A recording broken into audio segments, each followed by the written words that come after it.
एक देश एक कानून, इंडिया में कमिंग सून।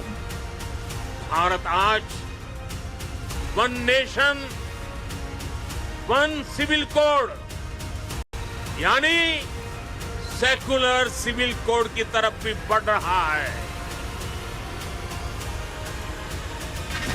मोदी ने कंफर्म कर दिया, आगे यूसीसी का नंबर।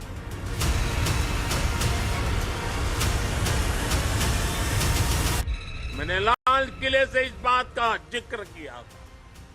इसके भी मूल में सामाजिक एकता, सरदार साहब की बात ही हमारी प्रेरणा है।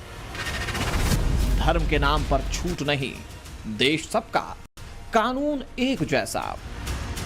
अलग अलग सामाजिक वर्गों में भेदभाव की जो शिकायत रहती है उसे दूर करने में मदद मिलेगी।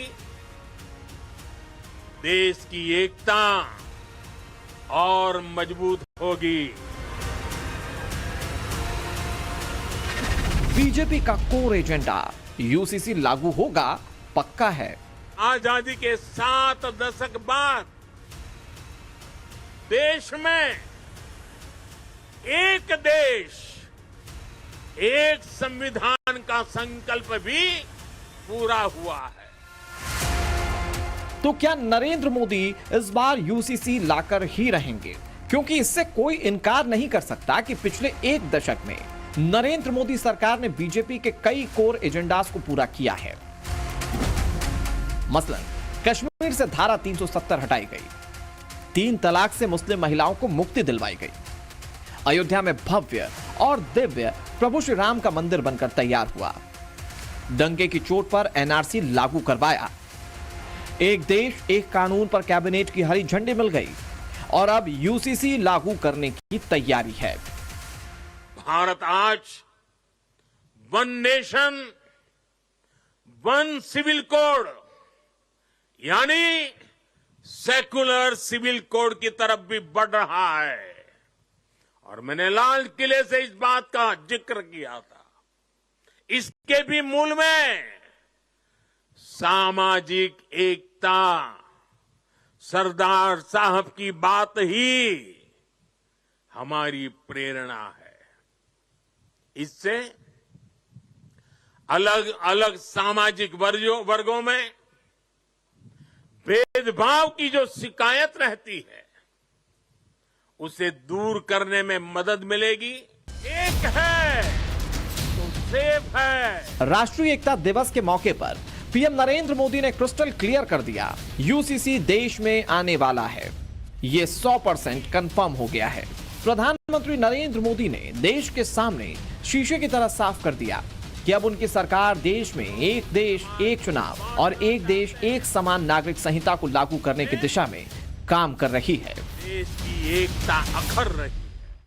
जम्मू कश्मीर में आर्टिकल 370 की दीवार, आर्टिकल 370 जो देश में दीवार बन के खड़ी थी, संविधान को यहां रोक देती थी, वहां के लोगों के अधिकारों से उनको वंचित रखती थी, वो धारा 370 को हमेशा हमेशा के लिए जमीन में गाड़ दिया गया है। पहली बार वहां इस विधानसभा चुनाव में बिना भेदभाव को वोट डाले गए। पहली बार जम्मू कश्मीर में मुख्यमंत्री ने आजादी के 75 साल के बाद पहली बार भारत के संविधान की शपथ ली है। ये दृश्य अपने आप में भारत के संविधान निर्माताओं को अत्यंत संतोष देता होगा। प्रधानमंत्री मोदी के इस बयान के बाद अब किसी को ये शक नहीं कि यूसीसी पर अब उनकी नजर है। लोकसभा चुनाव के दौरान भी इस पर खूब चर्चा हुई। बीजेपी के वरिष्ठ नेताओं ने यूसीसी को लेकर देश को स्पष्ट किया। अब जब सरकार को 5 महीने हो गए हैं तो कहीं न कहीं अब सरकार भी ये तय कर रही है और प्रधानमंत्री मोदी के बयान ये बता रहे हैं कि किस तरह से अब यूसीसी को लेकर सरकार आगे बढ़ेगी। ये देश यूसीसी से चलेगा। सुप्रीम कोर्ट ने बार बार कहा है, सुप्रीम कोर्ट डंडा मारती है, कह रही है कॉमन सिविल कोड लाओ। मोदी जी का गारंटी है देश भर में हम यूसीसी को लागू करेंगे।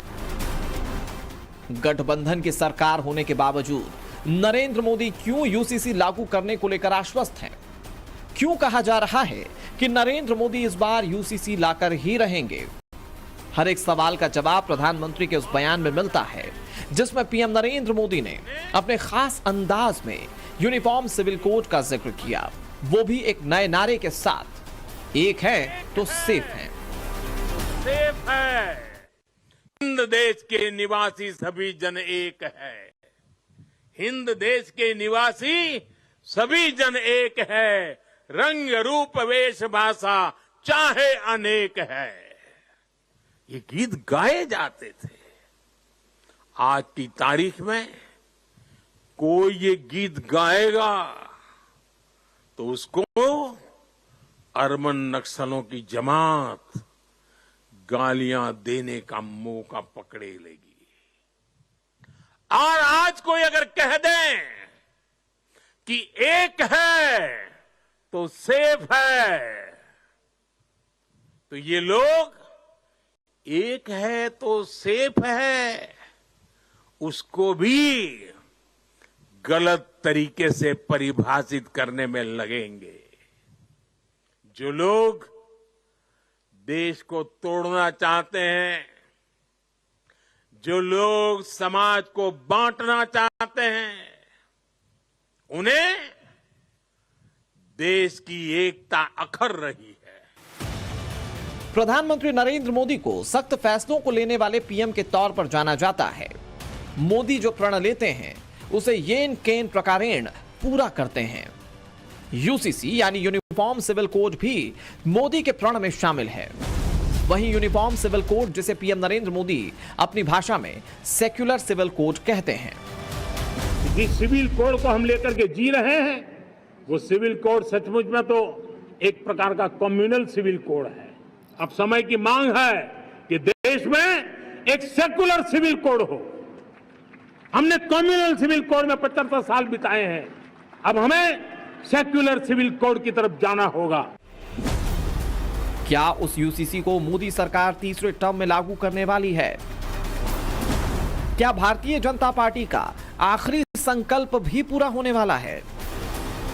लोगों के मन में यह सवाल इसलिए क्योंकि लोकसभा चुनाव के दौरान प्रधानमंत्री नरेंद्र मोदी बार बार एक देश एक कानून को लेकर अपनों को आश्वस्त कर रहे थे। भारतीय जनता पार्टी के दशकों पहले वाला एजेंडा याद दिला रहे थे। जब अटल जी की सरकार थी तब भी हमारे मैनिफेस्टो में रहता था राम मंदिर, तब भी रहता था 370, तब भी रहता था यूसीसी। मोदी की सरकार है, अब जो काम हो गया वो नहीं रहता है, जो बाकी होगा वो रहता है। धारा 370 खत्म हो चुकी है। अयोध्या में भव्य और दिव्य राम मंदिर बनकर तैयार है। राम मंदिर में धूमधाम से दिवाली मनाई जा रही है। अब जो बाकी है वो है समान नागरिक संहिता, जिसे भारतीय जनता पार्टी किश्तों में आगे बढ़ रही है और राज्यों के जरिए इसे आगे बढ़ा रही है। गोवा में पहले से ही यूसीसी लागू है। उत्तराखंड में इसी साल कॉमन सिविल कोड लागू हुआ है। गुजरात में अक्टूबर 2022 से इस पर मंथन चल रहा है। असम में भी इस पर चर्चा जारी है और अब राजस्थान भी यूसीसी पर तैयार है। अब्दुल्ला कश्मीर में संविधान की शपथ ले, ये था पहले क्या? अगर 370 धारा की वकालत करने वाले लोगों से पूछता हूं, अगर नहीं हटा होता तो आज एक देश एक कॉन्स्टिट्यूशन हुआ। ये देश मजबूत हुआ कि कमजोर हुआ? कॉमन सिविल कोड देश में आना उतना ही जरूरी है जितना 370 धारा को हटाना जरूरी था। गोवा में पहले से यूसीसी लागू है। उसके बाद उत्तराखंड वो पहला राज्य है जहां बीजेपी ने कॉमन सिविल कोड लागू किया था। माना जा रहा है कि उत्तराखंड राज्य स्थापना दिवस की सालगिरह यानी 9 नवंबर को यूसीसी प्रदेश में लागू कर दिया जाएगा। हाल ही में सीएम पुष्कर सिंह धामी ने इसके बारे में कहा कि समान नागरिक संहिता उत्तराखंड में जल्द ही लागू कर दी जाएगी। यूसीसी किसी को परेशान करने के लिए नहीं बनाया गया है। यूनिफॉर्म सिविल कोड लागू होने के बाद उत्तराखंड आजादी के बाद ऐसा कानून बनाने वाला देश का पहला राज्य बन जाएगा। अब जरा समझिए कि उत्तराखंड में जो यूसीसी पास हुआ है उसके बाद क्या कुछ बदल गया। बेटे और बेटी दोनों को संपत्ति में समान अधिकार मिल चुका है। इससे फर्क नहीं पड़ेगा कि वो किस जाति और धर्म के हैं। अगर किसी व्यक्ति की मौत हो जाती है तो यूनिफॉर्म सिविल कोड के तहत उस व्यक्ति की संपत्ति को पति, पत्नी और बच्चों में समान रूप से बांटने का अधिकार ये कानून देता है। इसके अलावा उस व्यक्ति के माता पिता को भी संपत्ति में समान अधिकार मिलेगा। एक शादी के बाद दूसरी शादी के लिए तलाक अनिवार्य होगा। पति पत्नी को तलाक तभी देगा जब दोनों के आधार और कारण एक जैसे होंगे। केवल एक पक्ष के कारण देने पर तलाक नहीं मिल सकेगा। उत्तराखंड में रहने वाले कपल अगर लिव इन में रह रहे हैं तो उन्हें इसका रजिस्ट्रेशन कराना होगा। अगर लिव इन रिलेशनशिप से कोई बच्चा पैदा होता है तो उसकी जिम्मेदारी लिव इन में रहने वाले कपल की होगी। बीजेपी के नेता जितने आश्वस्त हैं अपना कोर एजेंडा लागू करने को लेकर, उतने ही सवाल विपक्ष में बैठी कांग्रेस उठा रही है।